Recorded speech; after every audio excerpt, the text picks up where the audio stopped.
pakanawag sa Ginoo sa kagutom nga isayuta,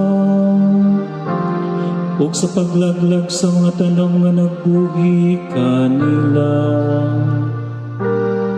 Iyang ipadala mo sa katao na kanila, si Jose nga gibaligya ingog sa kaulipon.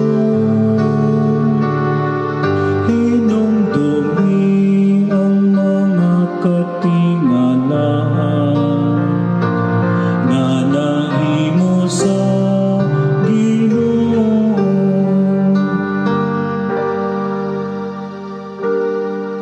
Ila siyang gikargaan og mga gapos, o gipusasan og mga kadena.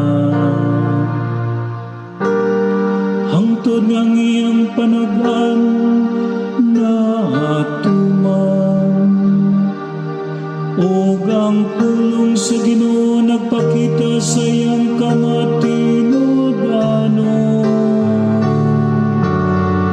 Hinumdumi ang mga katingalahan nga nahimo sa Ginoo.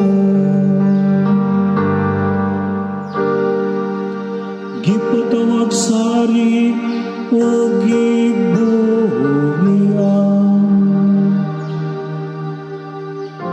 ang nagbando sa katawan may palingkawas kaniya.